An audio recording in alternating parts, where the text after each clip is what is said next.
So once again, I'm glad to be here and to share with you events from the Middle East that I think that we understand that all of us are part of what is going on. I've been doing this for many years, and when I started coming to the US about 20 something years ago and tried to tell American friends of Israel that what happens in the Middle East doesn't happen in an area which you are watching with concern, but from a distance, it's going to be our problem. And unfortunately, I think that we all understand we're in it together, because it's not a limited problem that happens behind the ocean, it happens every place on the planet. And therefore, the better we understand the mindset over there, the better we understand how people think in this part of the world, it will give us some keys, right, to understand what to expect and what is going on. Let me submit to you that if your knowledge of the Middle East is coming from academic studies in Yale or Harvard or Princeton, you don't know the Middle East. And unfortunately, the advisors of presidents and leaders know the Middle East on an academic level, and that's not enough. Unless you understand the mindset, unless you understand the mentality, and how can you get that when you go 3 years to university, when you live in a country that everything here is based on common sense, on a handshake, we may have debates and problems, but we'll find a solution. That kind of logic doesn't work in the Middle East. And sometimes you watch in awe and you don't get it. What's your problem? Yes, you do have some issues over there, but can't you find a solution? Well, the very question explains that people do not understand the nature of the problem. And therefore this evening, as challenging as that may be, I would like in about short 45 to 50 minutes give you some keys to understand by using some examples. And maybe you will, maybe you won't, but it's not an easy mindset to try to accept. And let me also guarantee to you that with all the pressure in the region, Israel is strong, Israel is prosperous. We don't put our helmets on every day to take fire. We know how to protect ourselves, because sometimes you hear the message, people think to themselves, poor people, how can they even survive over there? Well, if God is with you, who can be against you? So we do know that, and we do know how the book ends. We don't know the timing. And therefore we are prepared, we know how to protect ourselves, and that pressure that we are taking every now and then is just to explain what may happen to other, let's call it Western democracies, unless we open our eyes and we understand what is it that we are facing. Yeah, it's over there. I'm going to use the screen, all right? The Galilee Academy is kind of an adventure that I started with a friend of mine, and we were hoping to bring people over to teach about Israel.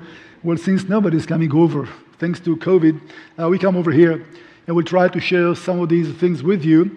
And again, today it's easy for me to get Americans' attention. But about 20 years ago, everybody was looking at me and said, okay, you know, we are concerned, it's Israel. The Bible basically teaches us about the country. We are praying for Israel, friends of Israel, but it happens so far away. I think that all of us can agree today, we are all in it together, and geography and oceans are not big enough today to protect anybody. So at least we understand what is that we're talking about. I do want to be more zoomed in, if I may, and to start with an overview to explain the big problem in the region, and then to zoom in and say a few words about Israel versus Hamas in Gaza, because through the story of one group of Palestinian, I will call them terrorists, I will call them freedom fighters, you can basically double that, you can triple that. You need to understand that mindset, and Hamas will be an example, because once you understand the way they think, you understand Muslim Brotherhood, you understand ISIS, and ISIS is still around. Don't make any mistakes. ISIS is not going anywhere. And you do understand the core issue over there. So I just chose Hamas because they are right our neighbor, and that's what makes the news every now and then, Israel vis-a-vis Hamas. So that will be maybe one of the titles, but not the only one. That's what comes up? Yeah. So let's go straight to the other one. Let me start with a quote. Some of you read the book, I'm sure. It's confusing. Because when you look around the Middle East today, you can be an optimist. Because suddenly Israel has friends in the region. The Arab Emirates, Egypt, Jordan, Saudi Arabia maybe. If I had asked you 10 years ago, Middle East enemies, how do you arrange them? You will tell me, you're right, Israel is on one side, and all the Arab countries is a monolith on the other side. Israel is the only country, and the whole Middle East is against Israel. Well, that's no longer the case. It's no longer the case because things happen in the region, and many of the Arab neighbors that thought that Israel should be wiped out from the surface of the planet begin to understand that they need Israel more than they're willing to admit. And Israel is a solution and not a problem. When I speak about a problem, I speak about the main threat to the stability in the region, the only threat that we have for our survival. We take it very seriously, and that will be Iran. And therefore, we have to view everything through one scope. The scope will be the growing power of Iran, how it affects Muslim Sunni countries. I'm not going to this distinction of Sunnis and Shiites. That's not the main point for tonight. But people in the Middle East begin to understand that if Iran is getting even stronger, they will be the first target, not Israel, and they have somebody to protect them. Israel is strong enough to be a shelter, if you wish, to these countries as well. Because the first target of Iran will be Saudi Arabia, and then Egypt, and then Jordan, because Iran says loud and clear, number one, we aspire to consolidate all the Muslim world. Number two, we'll go to take out Israel. And therefore, we will be the little Satan, you're the big Satan, make no mistake. That's the kind of language you're using over there. And everything that happens in the region, one eye is always looking at what happens in Tehran. And you know what? I'm disappointed to tell you that so far, they're winning. So far, the Iranians have every reason to be encouraged by what they see around them. And pulling out from Afghanistan is just one example, not the only one. Because the USFA is out of Iraq officially and out of Syria as well.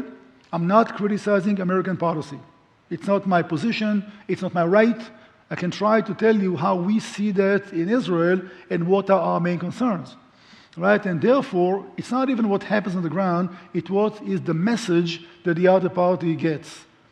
Because they don't see that as clever politics. They don't see that as the US made the decision, they don't want boots on the ground in Afghanistan anymore because of different reasons. For them, it's a great victory. We defeated the superpower of the world.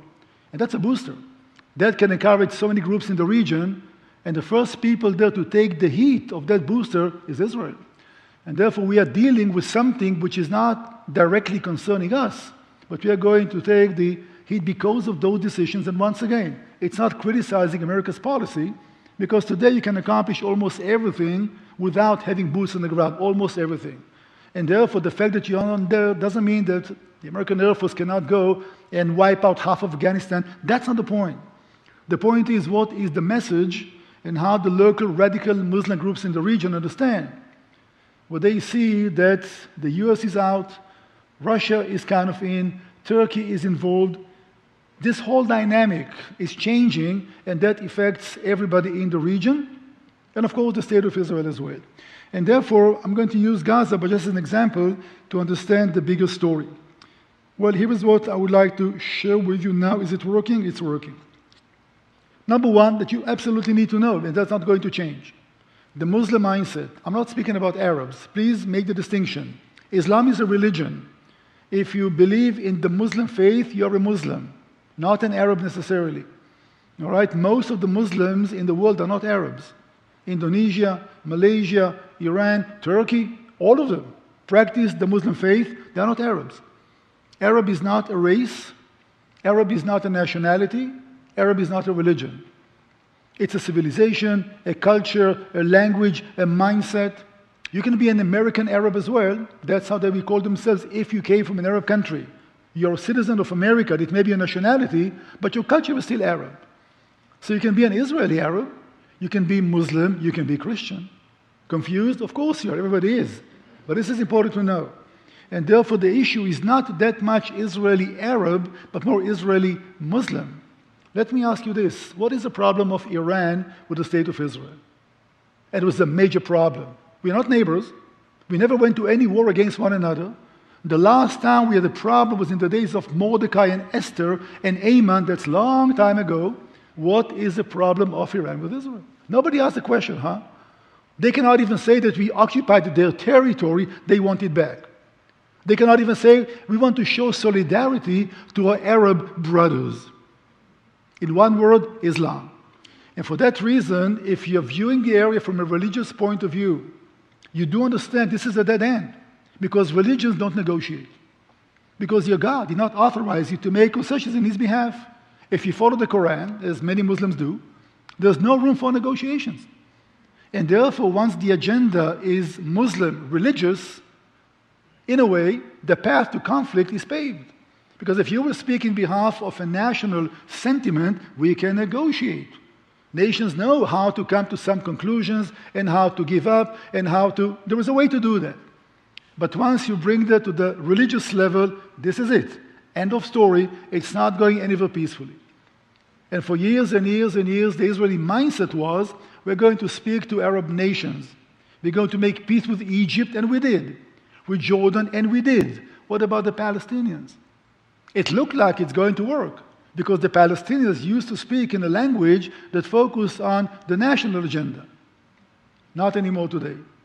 Today, the Palestinians are Hamas, basically, and Hamas is a Muslim group, and they don't care about national Palestinians. They speak about the dominion of Hamas, the victory of Islam, and that changes everything. And Israel is also a little confused, what is it that we need to do now, and who will be a potential partner in the future. But the US has the same problems. Who is reliable? Who can you talk to? Who can deliver? What is the mindset of the Iranians coming to the negotiation table? You don't have a clue. Because who offered negotiations? The West. Who offers negotiations in the Muslim mindset? The weak party. If you're strong, you go and get it. You don't offer negotiations. Which means once you want to negotiate, you give the other party an encouragement. They are winning. Why give up now? Amazing. Today, as we speak, the Western world is begging Iran to come back to the negotiation table, I kid you not, and they say no. Why would we? We know weakness, we'll take the time, we'll get more from you. So unless you understand the kind of mindset, it's hard to make decisions to which direction you want to go and how this may end.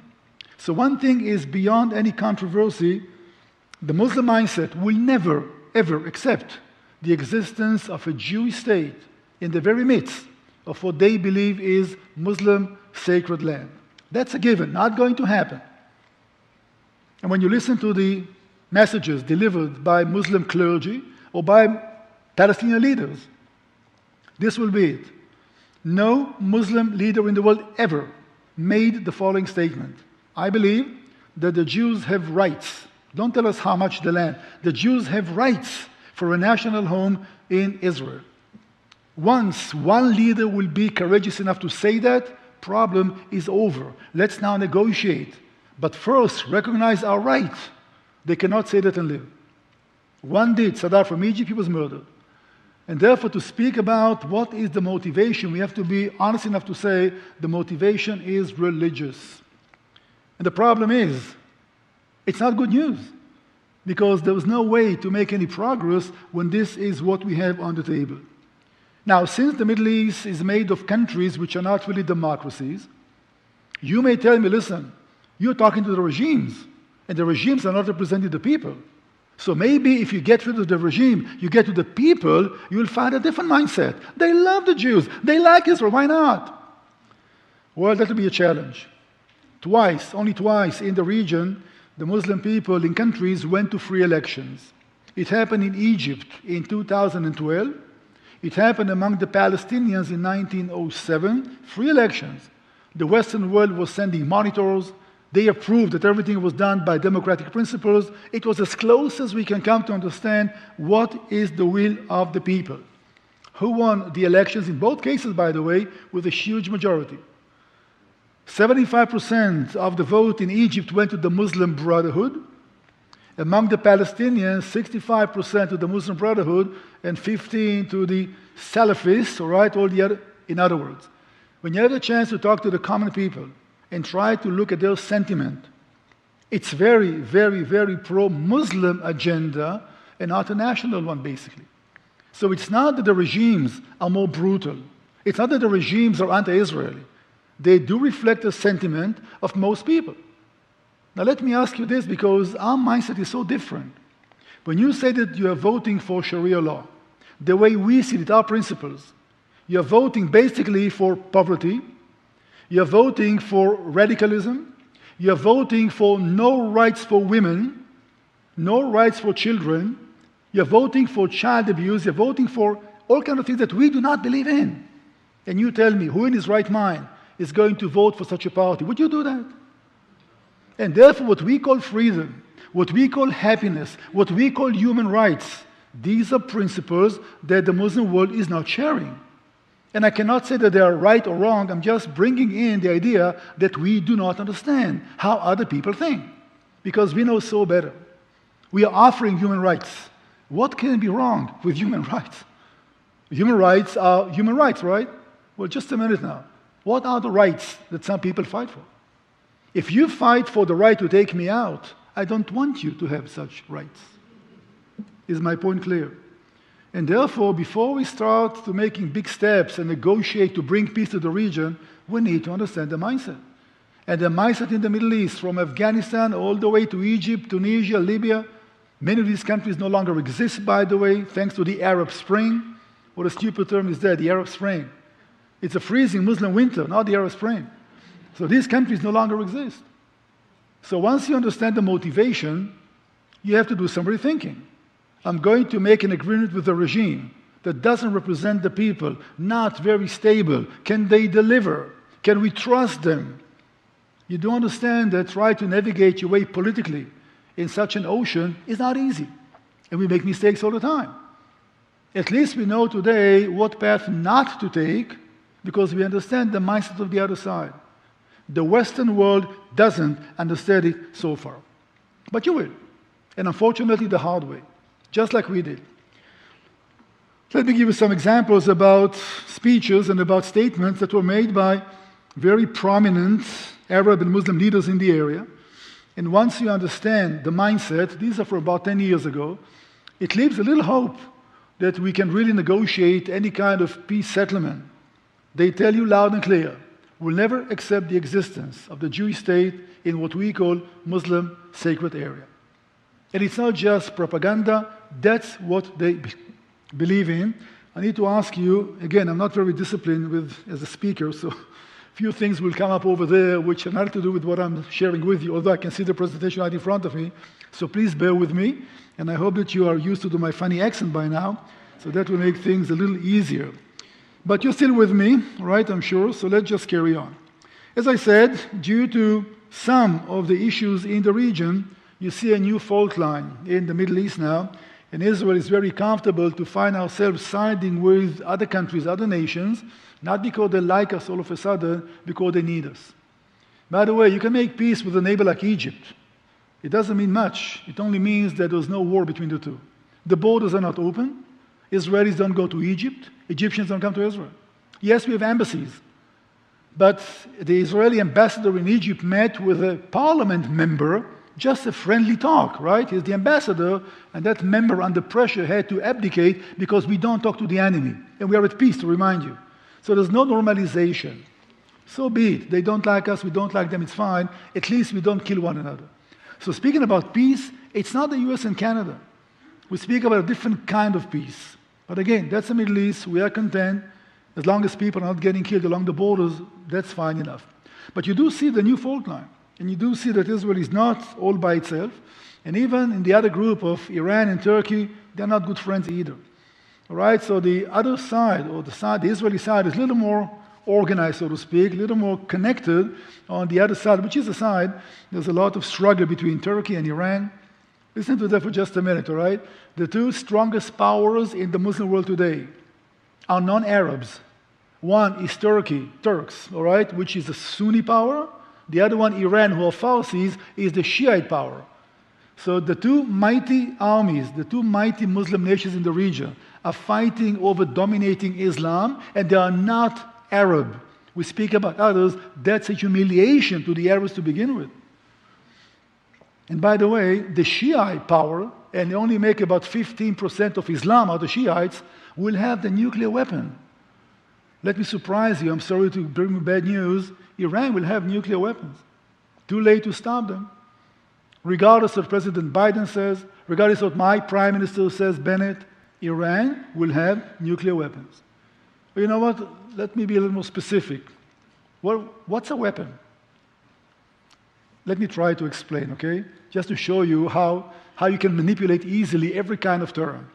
In the case of Iran, the way they see that, you have to have a ballistic missile and you have to have a nuclear warhead on the ballistic missile.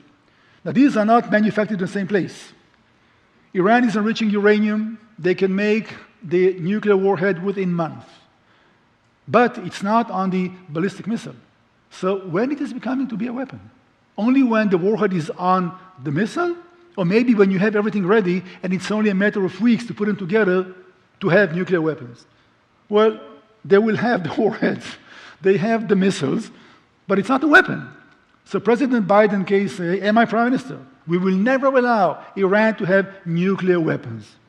Politics? Politics, okay? So this is just one of these nuances, and hey, don't trust me. I don't have any inside information. My Prime Minister is not calling me to ask for my advice. He never did, by the way. Do some reading. I think that it's very clearly stated by the Iranians today. They don't hide their intentions. We need to give them that credit. They do not hide their intentions anymore. Because for years, it was for peaceful purposes. Yeah, sure. You need a ballistic rocket for peaceful purposes, okay? Being a little sarcastic here, as you understand. Well, let's speak about the main changes in the region. And of course, the Arab Spring was the one that led to most of these changes. And there was one big winner. And the big winner will be indeed Iran. Iran did not initiate all these unrests in the region. But once they started and the local governments were losing power, Iran was the first country in to support the local opposition, in most cases the Shiite opposition, to control those nations. Many countries in the Middle East no longer exist. There is no country called Syria. There is no country called Lebanon. There is no country called Yemen, no country called Iraq. If one way to define a country is an entity that has a sovereign government protecting its territory, these countries would not qualify. All the decisions happen in Tehran. There are those that will decide what happens in Syria and Lebanon, etc. And you see the map. Iran is quite far away. But you do see those arrows because there's only one target for the Iranians, and they say it loud and clear. They want to supply the proxies to be ready for war against Israel. And therefore, the war goes on a kind of a low-intense conflict, that's how they call it, all right, in low intensity, but things happen all the time. A war doesn't have to be air forces taking off and columns of tanks invading territory. 21st century is learning about a new kind of a war and not a conventional one, and we are in the midst of that. So Iran is working through proxies exploiting the unrest in the Arab countries. It's their interest to encourage chaos. Chaos and instability are doing Iran a great service. And I'm using them as an example because, not an example, because they are the main issue. And the whole world is occupied with the nuclear deal. The nuclear deal is a problem, but while we are looking at that direction, we simply ignore what happens on the ground every day. New militias, more weapons. All we can do in Israel is to watch what happens, and whenever we have a clear target, we'll take it out. Because they're not playing games. Hezbollah in Lebanon is a proxy of Iran, and they have 200,000 rockets. They're not collecting them. They're going to use them. Now we know that, so what are we waiting for? You can feel some of my frustration, because nothing happened so far. Maybe they just collect the rockets, and then they're going to throw them into the ocean to see which one floats longer. We understand what happens, but we need to consider the world.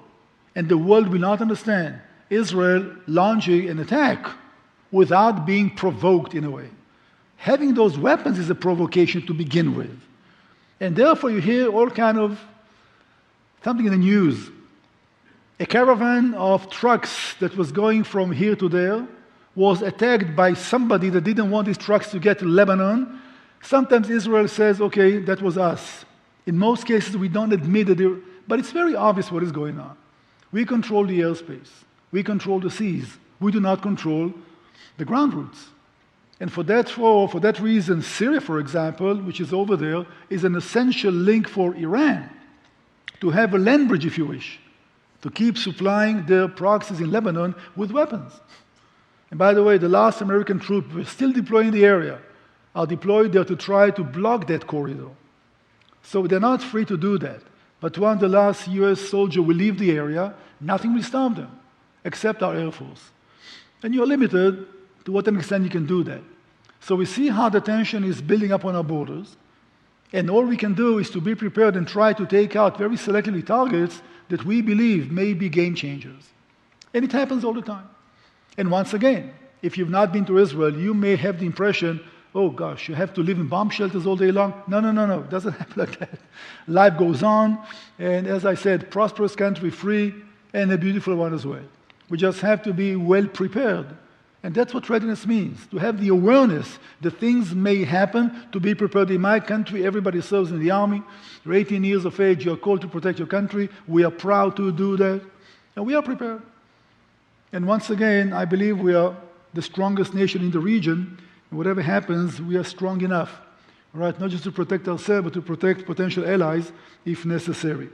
Let me zoom in now and say a few words about Israel and the neighbors, or the Palestinians and the other countries. Each one of the arrows that you see over there is pointing at a place that has Iranian presence. It can be Iranian personnel directly, or maybe advisors who are advising the locals.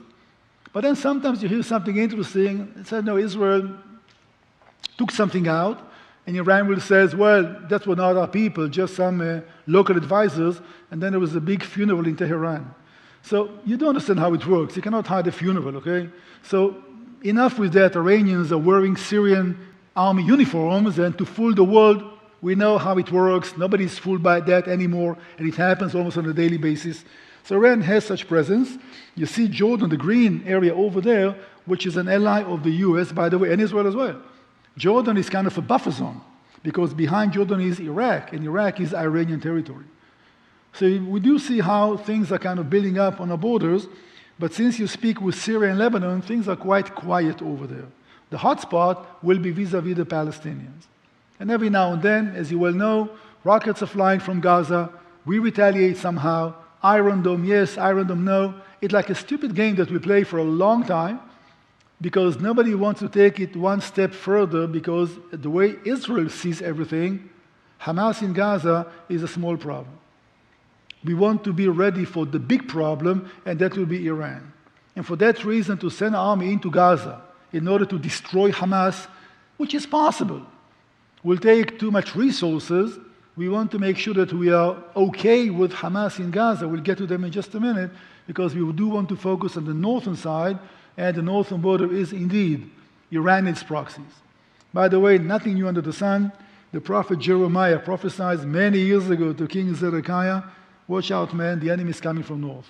So the enemy is always, he spoke about the Babylonians, but it doesn't matter.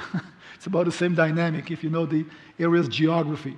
So let me just focus on that, because that will be most of what we're going to speak about today will be Hamas. And again, as an example, take Hamas as a test case. Let me ask you this. 7-8 years ago, the whole world was bothered by ISIS.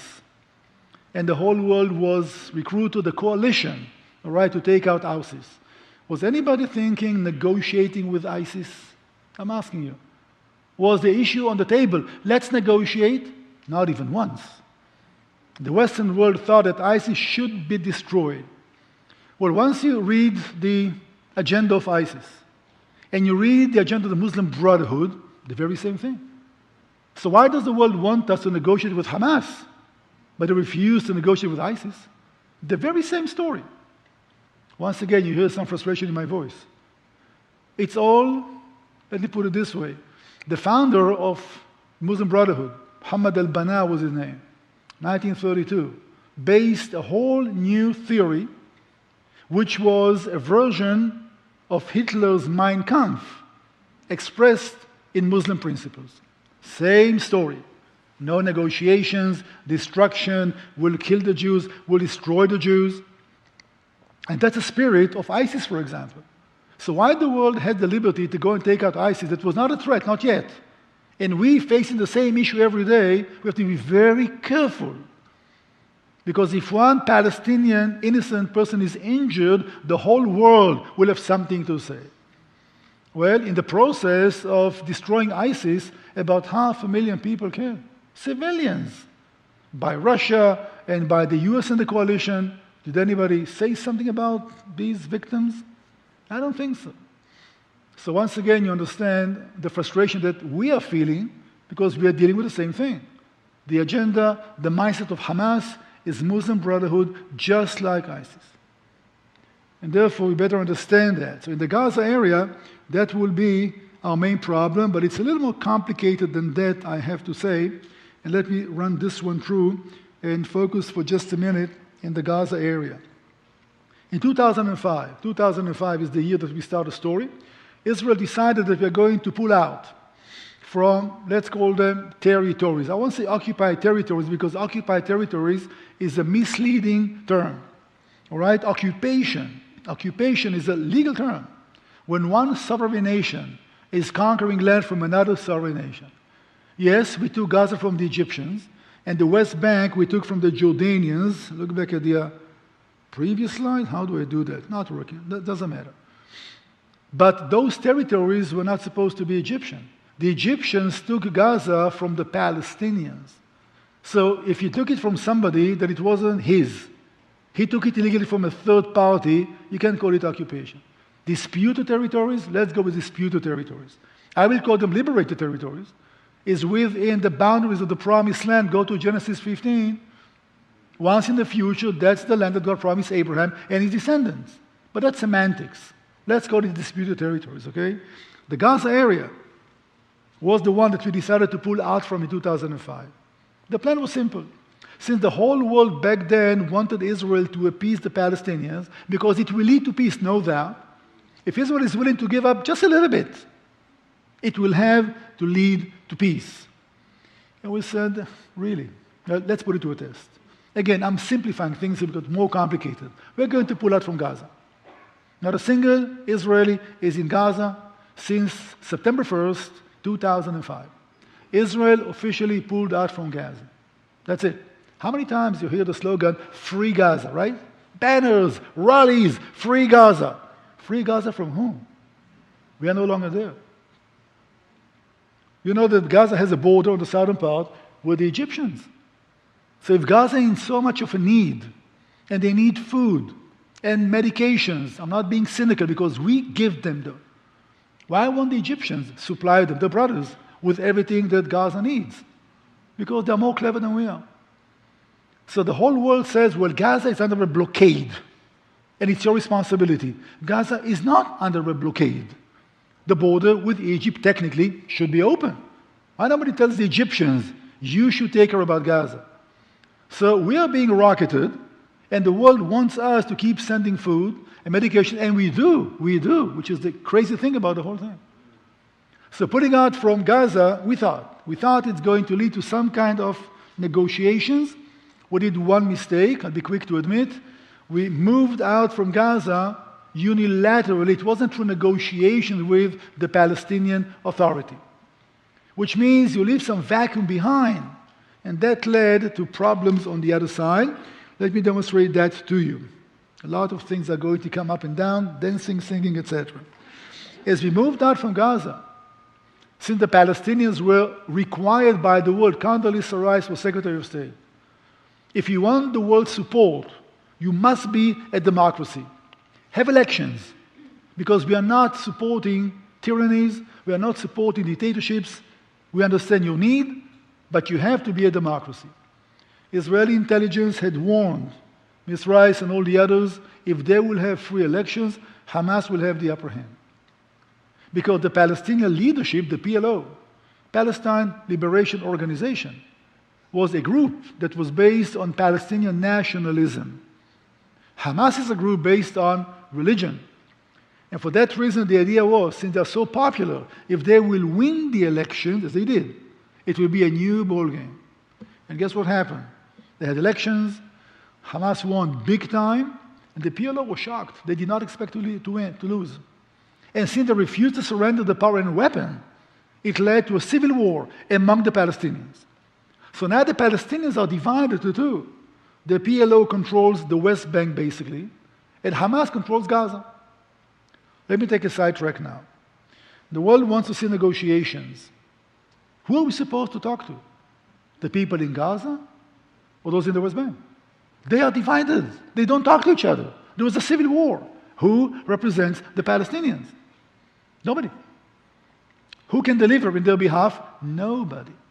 The man that the world wants us to negotiate with, Mahmoud Abbas, president, lost the elections 14 years ago. They did not have any other election because he's going to lose for the second time, We're supposed to have ones within 2 months. And then because of COVID, because of Israel, the PLO is going to lose the West Bank as well to Hamas because Hamas is more popular.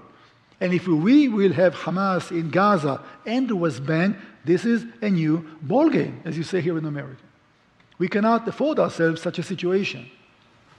Our international airport in Ben Gurion is 3 miles away from the lines of the Palestinians. If Hamas is there, you don't understand the outcomes of such a situation. And for that reason, the question is, even if you try to exercise some logic, negotiate with the Palestinians, okay, we are willing with whom? Who is the one that represents the Palestinians? Nobody. Who can we make a deal with? Nobody. Who can deliver? Nobody.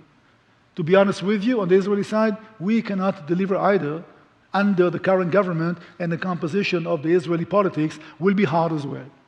The amazing thing is that the world understands it. Israel is under no pressure whatsoever for years now, since 2005. The world understands the Palestinians are not a partner, they cannot deliver, there will not be a Palestinian state until fundamental changes will take place. So suddenly we're in a very nice position. We're under no pressure from Europe or the US of A to try to appease them once again because it didn't work so far, and we tried many times. So on that level, things are changing maybe in our favor, but it doesn't stop the motivation of Hamas and the others to carry on their agendas, and let me try to focus on that in only a few minutes. Well, Israeli policy, that will be concerning the previous government we had, but the idea was that it's a nice idea to divide and conquer. We really enjoy the fact that the Palestinians are divided, because as long as they are divided, we are not requested to appease them anymore because they need to be reunited and come to the table as one body of people. Which means if you want to keep them separated, you have to negotiate with Hamas, which means you need to recognize Hamas's position to some extent. This is the last thing that you want to do, because we call Hamas usurpers. They are terrorists, although they won the elections. And if you talk to Hamas, you undermine the position of the PLO. Which means we wanted them to stay divided, because as long as they are divided, the world cannot come and say, talk to them, because nobody represents them. It's a tricky policy. Am I proud of it? I'm not sure, but it worked for a while. But if you give Hamas recognition, you give them more self-confidence. Israel is willing to consider us as an entity. Why stop now? We are winning. Keep in mind this mindset. If Israel is willing to make offers, and Israel is willing to negotiate, all right, we are winning. By the way, Hamas is loud and clear, we're not negotiating. Israel has one future, total eradication. Loud and clear. I'll show you some of the chapters of their charter from 1988. All right, we need to skip one or two with your permission, all right? Let's get to this one. So we do speak about an organization which is basically Palestinian geographically. They happen to live in a place called Palestine, but the agenda is very radical Islam, based on the philosophy of the Muslim Brotherhood. True, it's not just group of terror, as I prefer to call them, because they also act socially and they provide services to the people in the area, but the ultimate goal is the destruction of Israel. Every penny that was given to Hamas by the UN, the United Nations, and by the world to restore the civil infrastructure in Gaza, every penny went for terror. We used to send in sacks of concrete or cement to build houses. Not even one house was built. Everything went for tunnels, assault tunnels. The amazing thing is that you voted for these people and they keep you in such a low position, so much poverty, and you see what happens. They get the money. Where is the money? How come sometimes we are starving, we don't have roof above our heads, the money was given. Where is the money? So, I hesitate to say that, but the hatred to Israel will be much stronger than any other thinking about, let's have a better way of life. How do you raise a generation of kids and try to hope that in the future things will be better? if that's what they basically have from the day that they are born. So on one side of the fence, Israel, a prosperous, rich country. On the other side, terrible. But again, it's not Israel's fault in a way.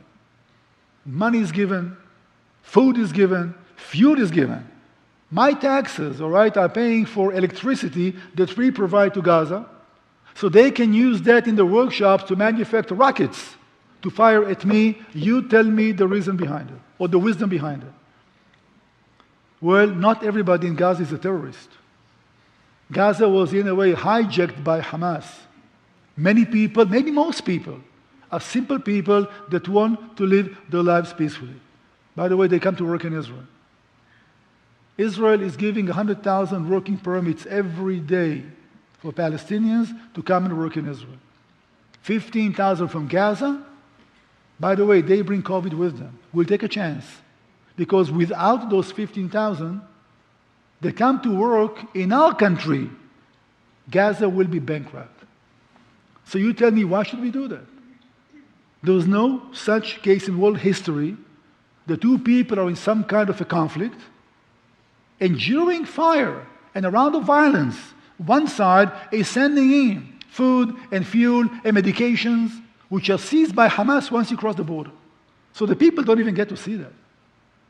Give me one idea. Would any other country, one reason, any other country will behave like that? Well, I'm really proud to say, the Jewish principles are commanding us to help people as much as we can, including if these people are our enemy. You need to know that, I said with much pride. There was an Israeli task force, the first one to report in every disaster zone on the planet, if they want us. From Haiti, all the way to Turkey, all the way to Indonesia, you're always there. We don't want anybody to clap or to give us any kind of credit. Once again, human lives matter, and not everybody is a terrorist. So how do you distinguish the good guys from the bad guys when nobody wears uniforms and you can't even tell who's who? But even so, we'll take a chance, and we'll supply them with whatever they need. Yes, they don't have much, but the little that they do have is coming from Israel. And we do that usually after taking fire, which is just a routine over there. Give you a minute to read Article 28 of the Charter of Hamas. All right? They wrote a charter in November 15, 1988. This is the proclamation of independence, so to speak. And just try to understand the sentiments, try to understand how they see us, all right? The Jewish state is the ultimate supplier of drugs around the world. By the way, it's Syria, it's Lebanon, and Afghanistan. Most of the drugs on the planet, all right, speak about heroin and opium, are coming from Afghanistan. That's how the Taliban made most of the money, from Syria and from Lebanon. So when you read that and you educate people, that many are illiterate, by the way, on that, how can you expect that something will change in the future? And the last paragraph, we cannot fail to remind every Muslim that when, just read that, we stood on Temple Mount and we shouted at Muhammad. What kind of an idiot somebody has to be, even to add it in an official document that wants to show the world. That's who we are. Read. That's Hamas. Well, some people applaud for that. Some people praise that kind of thinking. And they mean that. Read Article 13, the last one I promise. I won't read any other articles from the Charter. But you do understand the feeling, the sentiment, the atmosphere. And by the way, I said Hamas. Call it Taliban, call it ISIS, call it Islamic Jihad, call it any name that you want. When you speak about radical Islam, not all the Muslims are radical. You speak about radical Islam, that's the agenda. By the way, how can you tell who is radical, who is not? Let's say that you're a very peaceful man, you never carried a rifle, you never pulled a trigger, but you're sending every month $100 to an organization that you know they do that in your behalf. Are you radical, yes or no? I'm asking you. You see the problem? And therefore, that will be the spirit that we have to deal with. And once again, it's not a limited geographical issue. It's global now. I think that you will understand. Well, I don't want to go and be too specific because the clock is ticking, and I promised Pastor Xavier that will take me about an hour, but just to understand how these people are working. Okay? It's the same as any other third group in world history ever. Number one, you have to get rid of your own opposition. So number one, you murder your neighbors. And you murder all those who are not with you, like the PLO operatives, for example, to take over. It's interesting, when you have a dictatorship, usually it starts with democracy, but democracy has only one election. Somebody won no elections ever again. So you use democracy basically to destroy democracy, and that's what happens also in the case of those radical groups. That will be the way that they operate. And again, all they promise to the people is poverty, is death, is ignorance. That's the promise. Why would you vote for such a group? Because sometimes that's what makes people happy. I'm being cynical. That's your agenda. When somebody tells something like, I'm willing to sacrifice most of our people for you to suffer, how do you deal with that? A Palestinian mother that says, I lost one son, I'm willing to give all of them to liberate Jerusalem. How do you deal with that? And you hear it all the time. So you do understand the challenges that we are facing. Speaking about Hamas and the terrible condition in Gaza, because the whole world speaks about genocide and about apartheid and all those terms which sound so dramatic in a way. Nobody can explain, by the way, give an example, how is apartheid manifested in Israel? Because it's not. Very simple. Arabs in Israel are Israelis. They serve in the parliament. They have Supreme Court judges. They're Israelis like anybody else. So you say, no, you're an apartheid state vis-a-vis the Palestinians. Well, they're not part of our state. In order to be an apartheid, we have to annex their territories, to make them citizens, and then to oppress them. We're not even close to that stage. But how popular that can be? The Jewish state is an apartheid. So you don't have to prove anything. You don't have a clue what you're talking about. And you hear that in universities in America. I attended once one of those things, and they don't let you speak.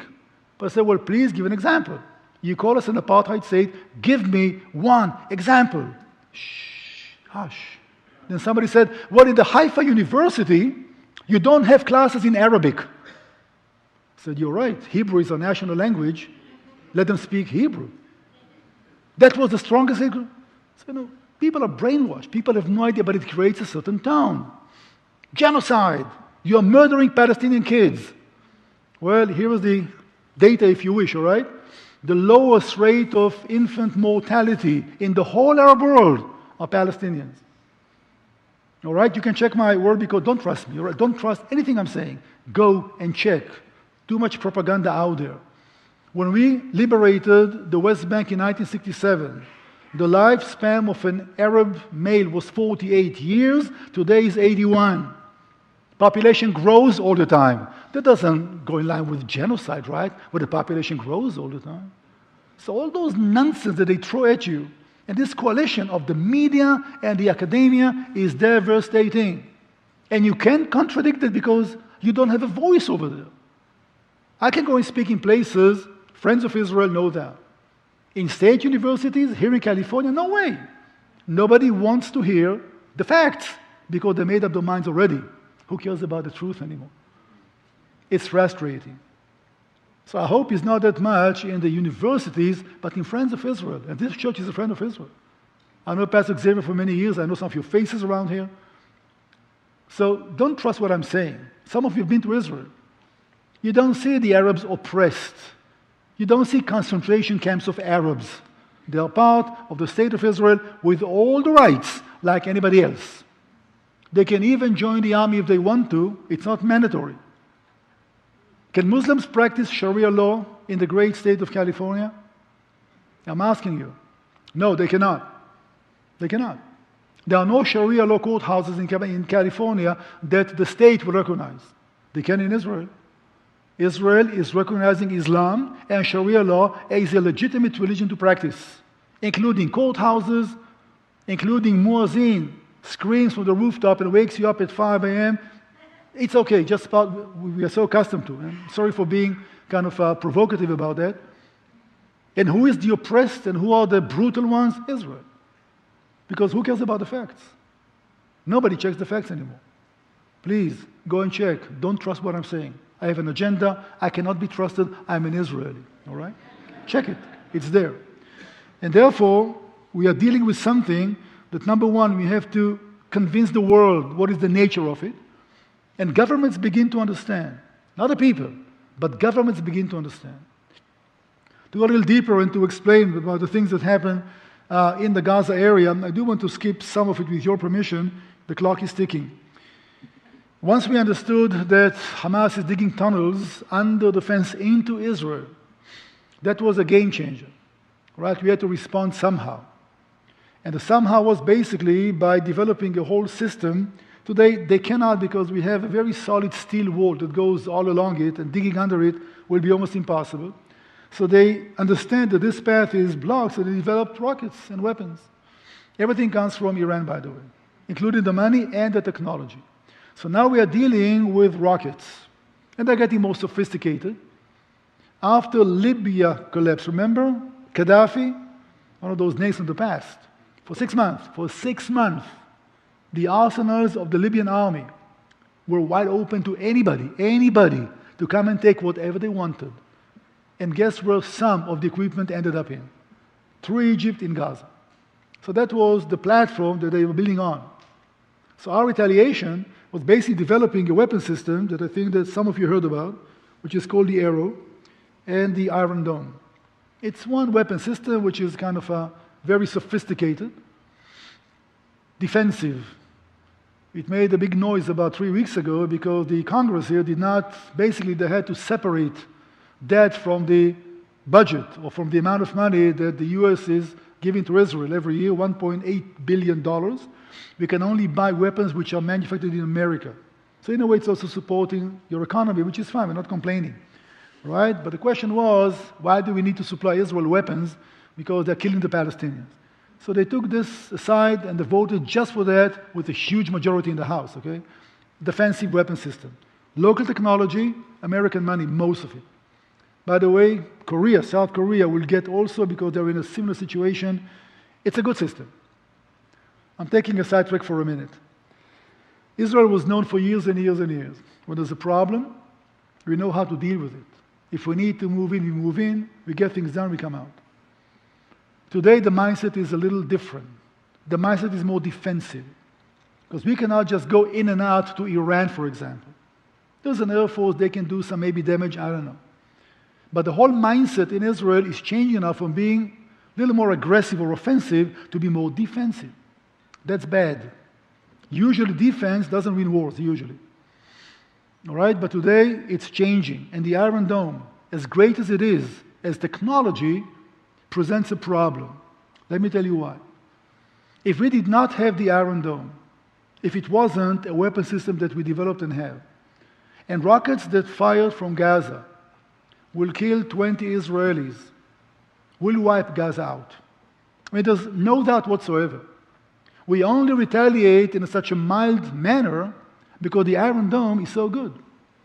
They fire rockets, we intercept most of them, so there's no reason to rush, no reason to act kind of fast and brutally because no damage was done.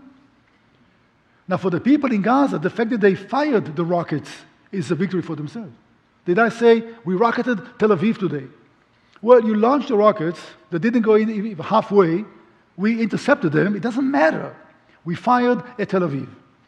So you do understand that the Iron Dome is protecting Gaza more than it protects Israel. Make sense? In other words, if we did not have the Iron Dome, they should thank us for developing the Iron Dome. But the whole world is really kind of amazed because it's amazing technology. It's not a dumb rocket, all right? It will go after the missile if need like that until you hit it. And again, 89% they scored, which is not bad. It has a radar that within 1/10 of a second, you can tell if the rockets fired from Gaza where it's going to land, and if it's going to land in a non-vacant area, in a vacant area, don't even bother, let it fall. If it's going to land in a place which is inhabited, you intercept it. Which means that the Israeli mindset is changing. It's changing because we cannot retaliate effectively against Iran, for example. We need to go through all of Syria if we want to do something using boots on the ground. But it's not good, if I may say so. Because the whole idea was, when there's a problem, you have to take action. And the action right now is more defensive. Let me ask you a question of philosophy, not a question of strategy. Let's say that Iran will have a nuclear weapon, which is possible. Somebody in Iran will decide, one of the ayatollahs over there, that the time is right. They'll press the button. A rocket is flying at Israel's direction, a ballistic missile outside the atmosphere. We intercept it, no damage was done. We can carry on having our coffees in our living rooms. It's all good. Do we have the right to retaliate with our nuclear weapons, which we never admitted that we have, by the way, knowing that Iran is not protected and hundreds of thousands will be killed? What say you? Don't answer, because we cannot really answer. But you understand the dilemma. It's a question of philosophy, of moral values. But it may happen. So today the question suddenly is not who has the weapon, but who is protected from the weapon. Which means you're thinking defense all the time. And that's not good. So we're not moving into Gaza because we can deal with Gaza. Yes, people will be killed. But 3 million Israelis are running to the bomb shelters whenever somebody in Gaza decides that he had an argument with his wife last night and he's upset. He'll fire a rocket. Sometimes that's a motivation. We speak about gangs, militias. How do you prove yourself to be a hero? You fire a rocket. Which means that everybody in the country goes to the bomb shelter. Think about the economy. Think about the long-term consequences, even on kids. You grow up like this. You go to school, and suddenly the siren goes on, and you have 7 seconds to run to the shelter, or you may be dead. And you see the kids, they know. So in some places in Israel, along the borders with Gaza, you have by every bus stop, and there are many, you have a little cube made of concrete, that's your bomb shelter. Who can live like that? And therefore, when we need to deal with Gaza, instead of doing that in a way, and this opinion of mine is not popular in the country, okay? And we can take Gaza out. Not everybody. And yes, people will be killed, it's a war. But think about the Israeli side. We are willingly live in a situation that every now and then, half of the country's population is living in bomb shelters. In COVID days and social distancing, sometimes, and they said it, Hamas said it, we are going to fire rockets just to make sure that you run to the bomb shelters, you'll be infected, you'll die out of COVID. I kid you not, an official policy for at least a month. By the way, they die out of COVID, although nobody knows the numbers even. And it goes on and on and on. I don't want to take too much of your time, just to point at some of those principles. And you do see this over there. Read the words of Colonel Richard Camp, or the commander of the British troops in Afghanistan. Amen to that. I was invited by the UN to speak, and people just looked at him. Yeah, these are the facts. And the facts are very simple to confirm and to verify, but who cares about the truth anymore? Well, I guess some people do. Some people do. And the whole purpose behind that presentation here this evening is to tell you that it doesn't happen in a remote part of the globe. Everybody is going to be part of that agenda. We need to understand what is it that we are facing, and to be ready to understand that maybe it will take measures that democracies usually don't know how to take. The way to win terror is to become a terrorist. Democracies don't know how to be terrorists, which is a good thing. And therefore, it looks like we have a disadvantage. We need to compromise some principles. So we will. But we don't want to be terrorists in order to fight terrorism. That's the way to do that. So we're investing a fortune to minimize collateral damage. Investing a fortune to be so precise and accurate. You can fire rockets from 10 kilometers today into a window about this size. Only taking out who you need to take out. On the other side, you fire a rocket into Israel, you want to kill as many civilians as possible. That's the whole idea behind this rocket. Not very accurate. You want it to fall in the center of a big city, to take as many lives as possible. That's terror. And we, the West, is inventing weapons to try to minimize to the maximum collateral damage. The other side doesn't even try. So here is an interesting formula, right, which is really irritating. Dead Israelis are very good to Hamas, very bad to Israel. Dead Palestinians, very good to Hamas, very bad to Israel. So the way that we see that sometimes it's a lose-lose. And Hamas basically is surviving thanks to Iran. So once again, we close the circle to go back to the motivation, to the sponsor, to who is behind part of that hatred which is growing all the time. But step number one is to deal within the Muslim world, and then united, consolidated, to take the war into the West. That was the plan of ISIS, and for that reason it was important to finish them up before they accomplished this consolidation plan, the caliphate, all the Muslims together. For that reason the world was so bothered by the threat of ISIS. Hamas is still there, Taliban is still there, same philosophy, same idea. Distance will not make any difference here. But the world is getting smaller and smaller. And I think that we'll bring it to conclusion here because it is indeed an hour, exactly an hour. Folks, as I said, it's a message which is not pleasant sometimes to share or sometimes to understand. As I started, that was my opening comment, which is important for me to close with as well. You can come to the conclusion that people in Israel live an impossible way of life. You're absolutely wrong, okay? Because life goes on, people out in the streets, the country grows, more people come to live with us, prosperity, tranquility. We are a villa in the jungle. The only Arabs in the region which are safe are the Israeli Arabs, not all the others. We just see, and we watch very carefully, the tension building up around us, and we are strong enough, if necessary, not just to protect ourselves, but to take out any potential enemy. We have no doubts and no hesitations whatsoever. Sometimes people say Israel has the right to protect itself, to justify Israel's retaliation. Well, thank you very much. A mouse has the right to protect himself as well. That's not good enough. How about Israel has the right to take out any potential enemy?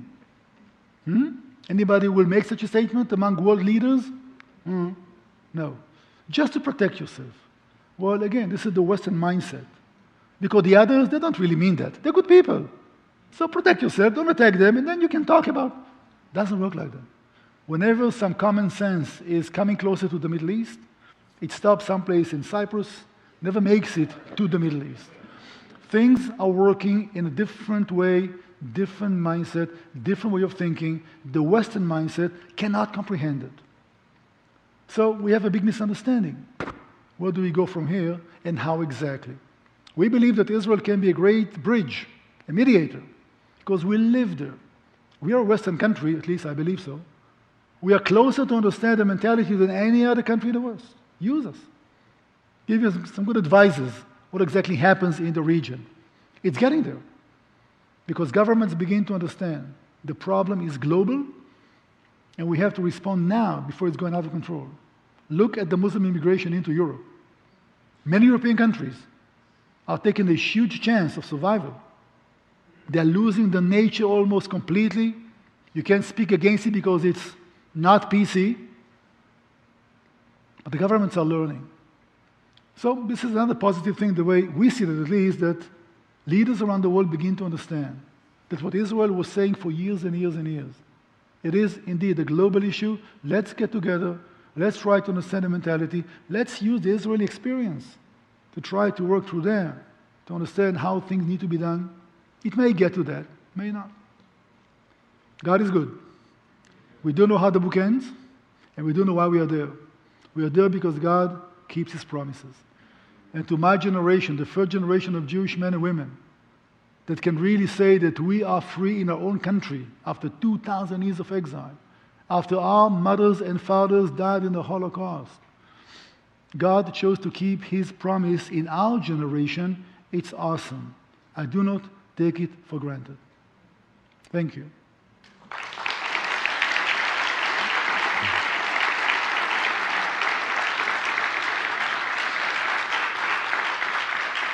Do we have questions, Pastor? Anybody? Any questions? Anything whatsoever? I know it's a lot. It's a lot to process, and I just kind of fell on you with all this depressing information. Anything at all? Yes, sir.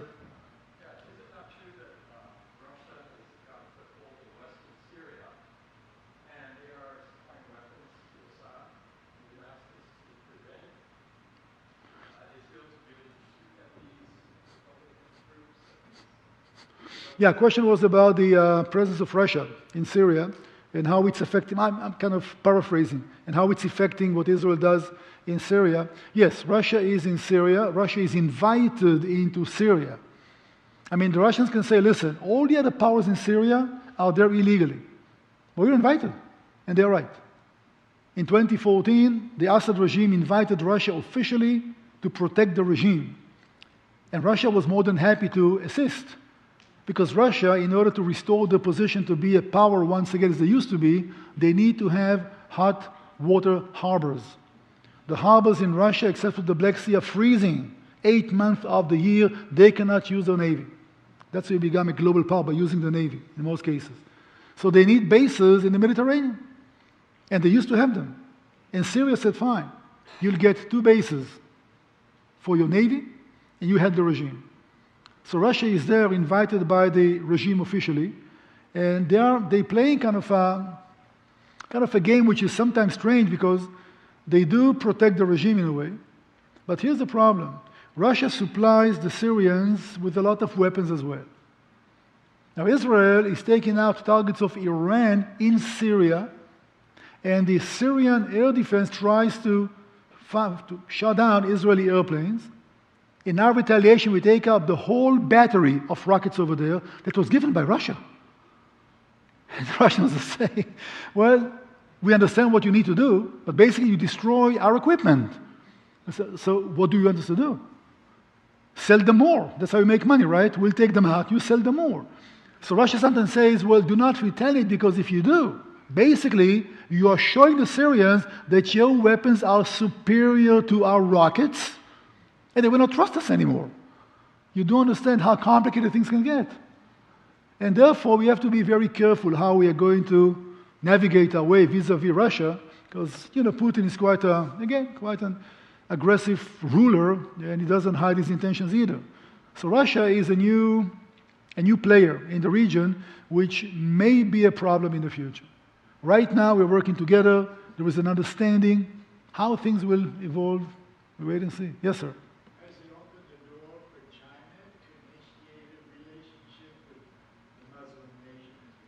Well, question about China.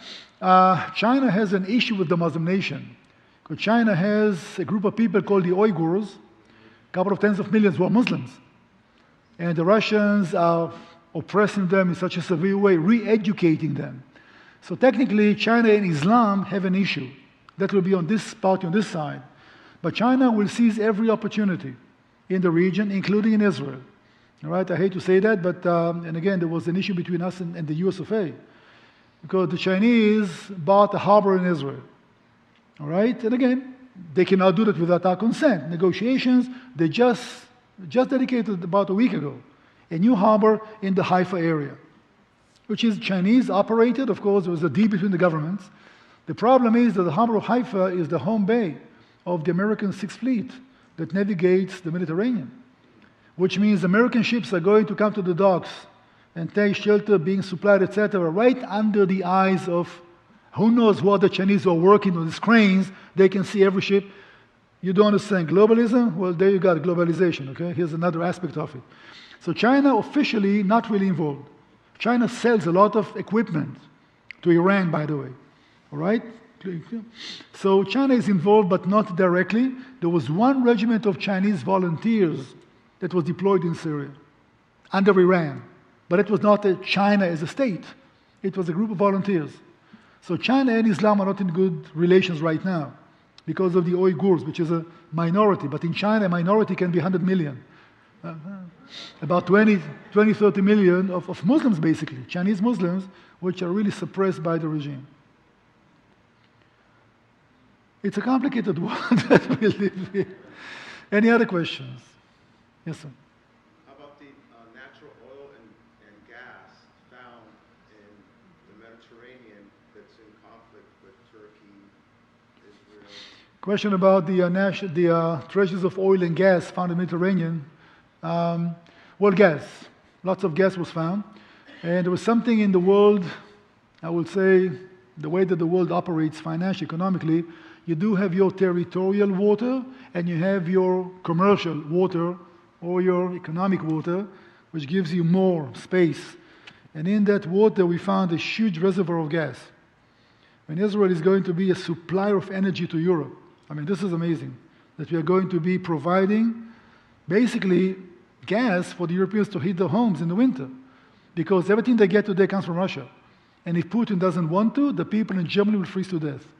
So as we speak now, they're finishing a pipeline that goes under the Mediterranean, the longest in the world, will go to Italy, and Israel is going to sell gas, right, to Europe, and this will be a great strategic asset.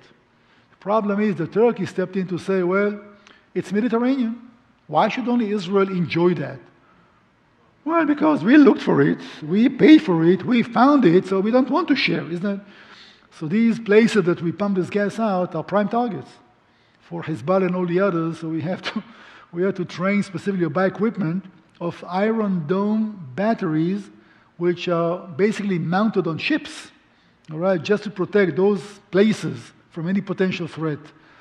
So this is another kind of a mini Iron Dome system, which is another amazing accomplishment. Yes, so Turkey wants to enjoy part of it as well. Well, it's a big Mediterranean. You go, you dig, you find, you can keep it, we don't want any of it.